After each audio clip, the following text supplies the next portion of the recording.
आइए आगे की कार्रवाई हमारे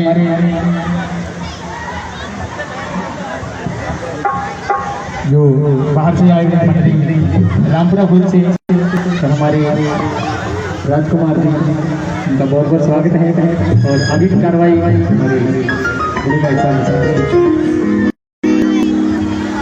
बोलिए बंदी छोड़ कबीर साहेब की, बोलिए सत्य गुरुदेव की।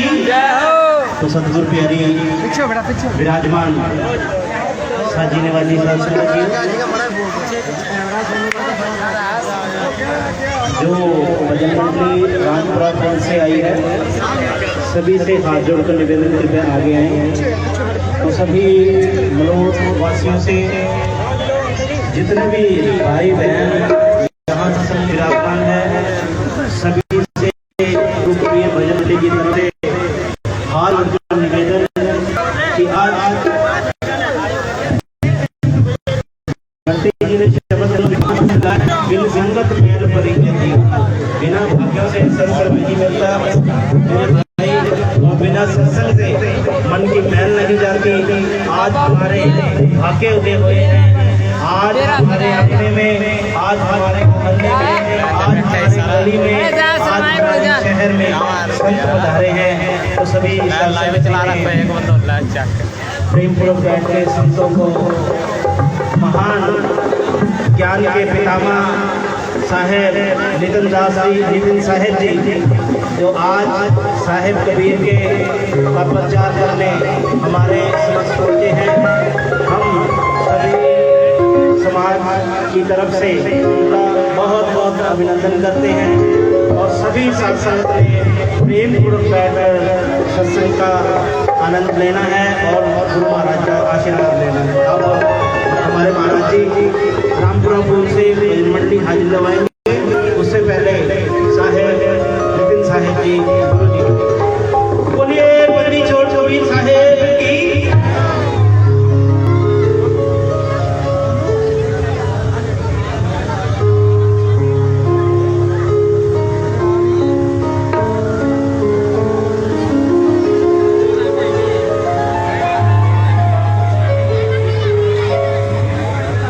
तो सबसे पहले परमात्मा के नाम पे जयकारा लगाएंगे,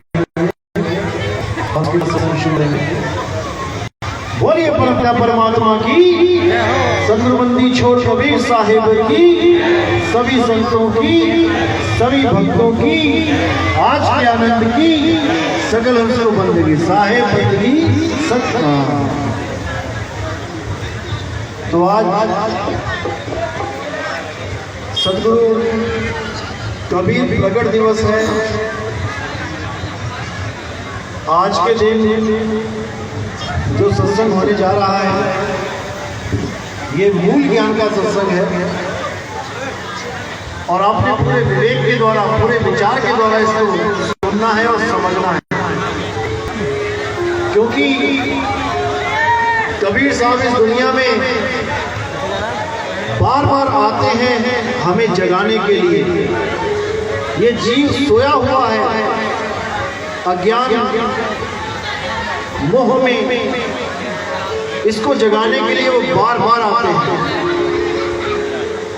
सतयुग में कबीर साहब सत सुकृत नाम से आते हैं, त्रेता में मुनिंद्र के नाम से आते हैं, द्वापर में करुणामय के नाम से आते हैं और कलयुग में कबीर के नाम से आते हैं। और जब भी ये आते हैं तो इनके आने का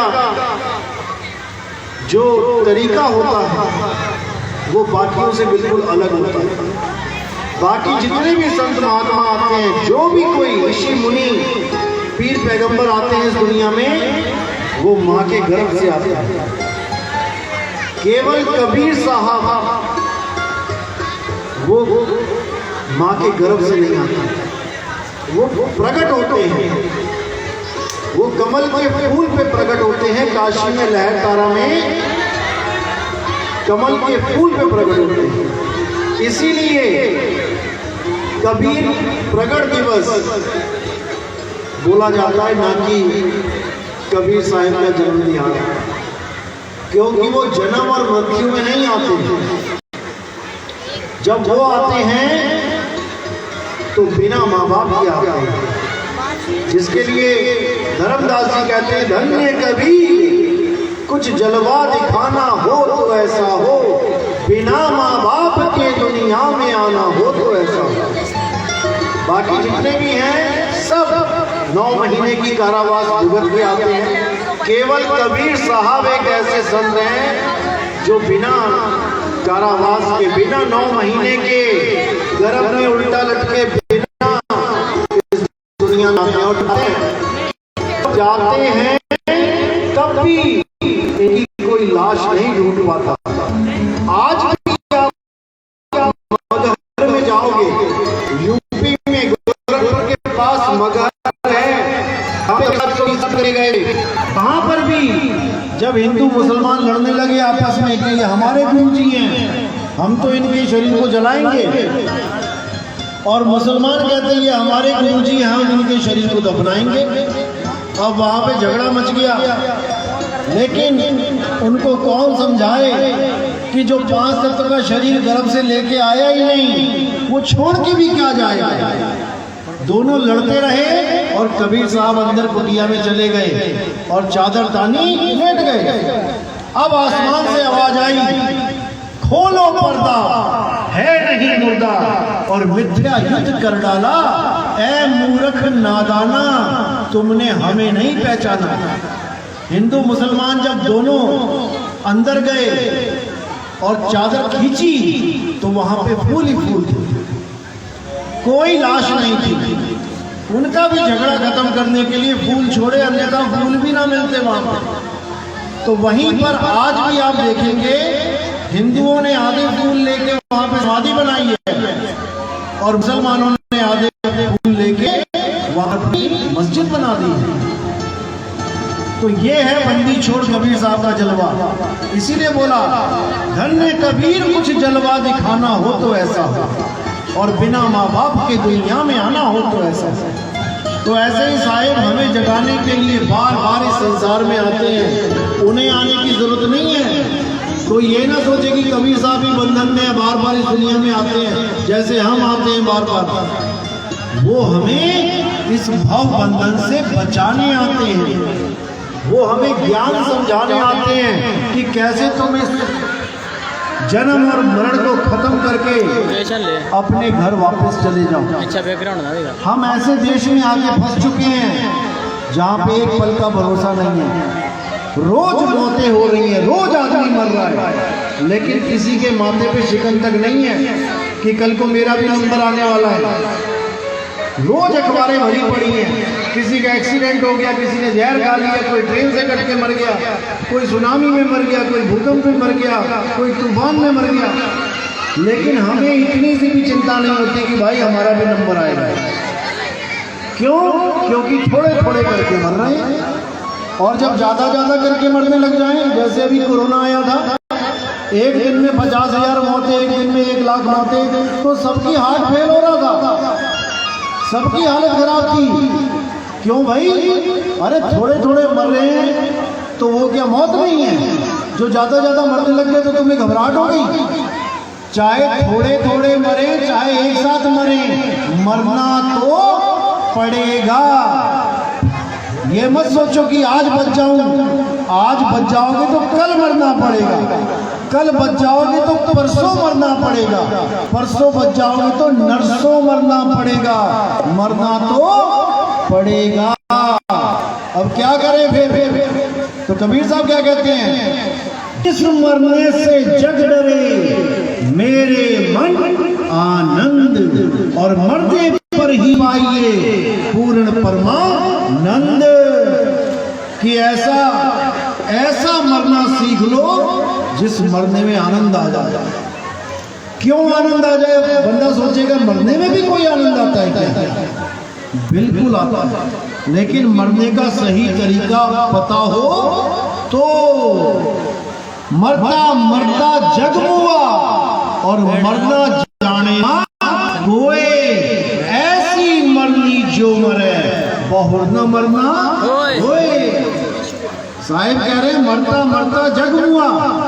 आज तक क्या कर रहे हैं, मरते ही तो आ रहे हैं। सतयुग बीत गया, द्वापर बीत गया, त्रेता बीत गया, मरे ही तो रहे हैं और अभी भी पैदा हुए हैं। याद रखना मेरे भाई, मरने के लिए, मरने के लिए हम पैदा होते हैं।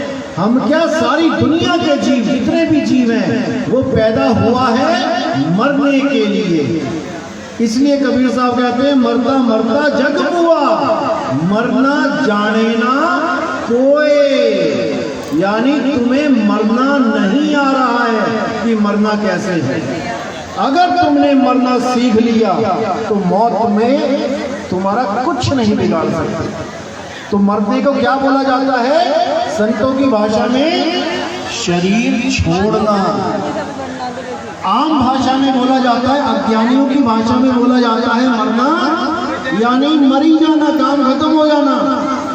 लेकिन ज्ञानियों की भाषा में, संतों की भाषा में मरने को बोला जाता है शरीर छोड़ना, शरीर त्यागना।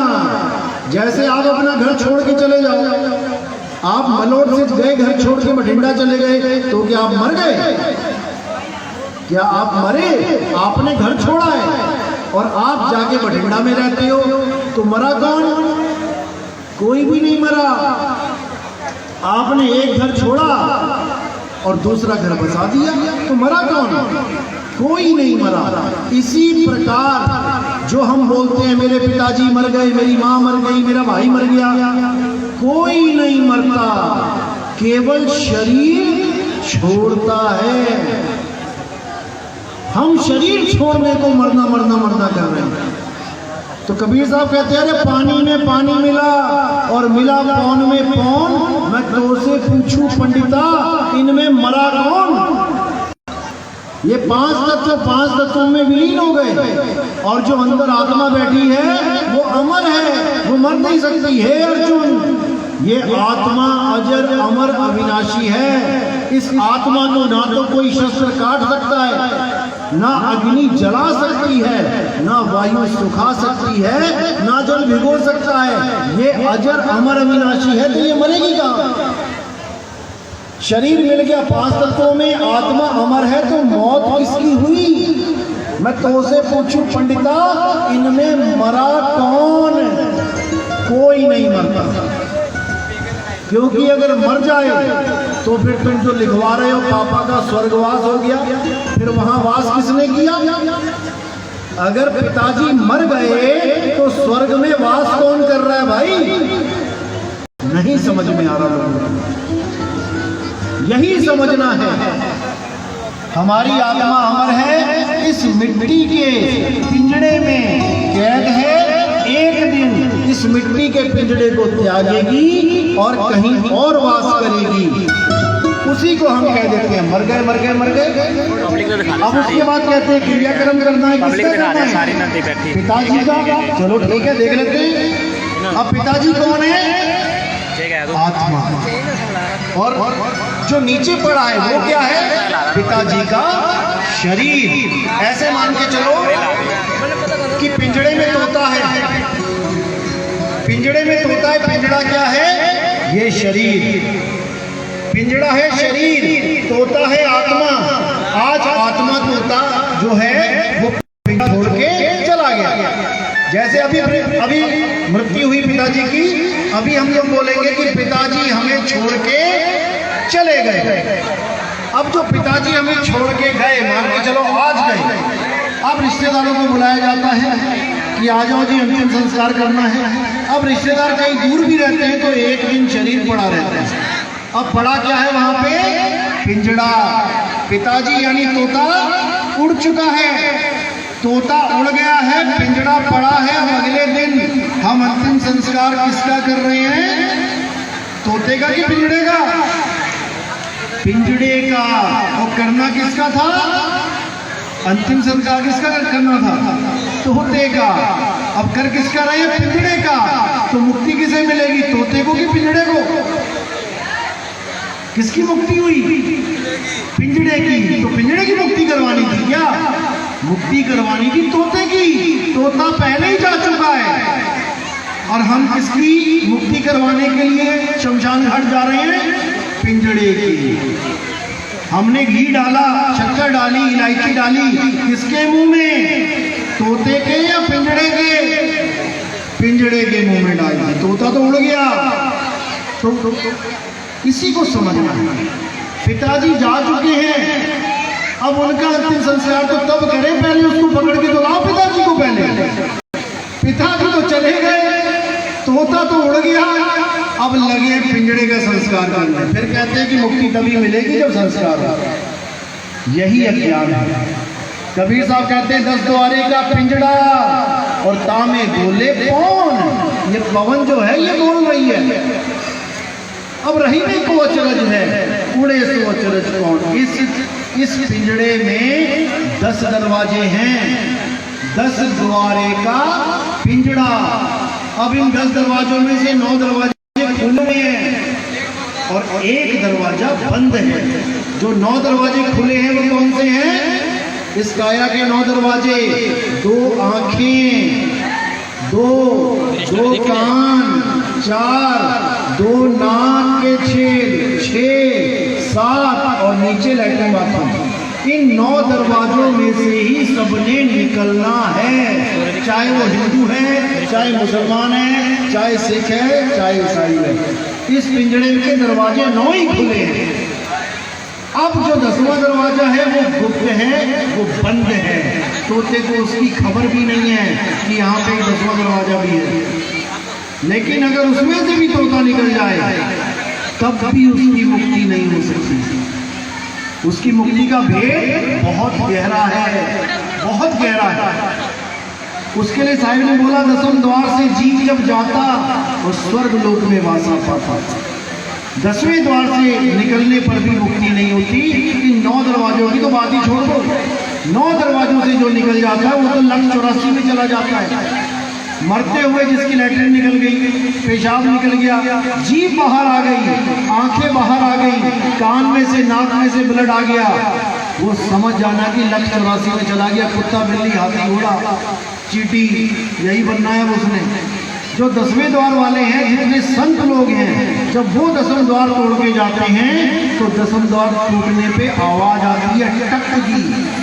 जब मरते हुए आदमी के पास आवाज आ जाए तब समझ जाना कि वो 10वें द्वार से निकला है। लेकिन कौन निकलते हैं 10वें द्वार से?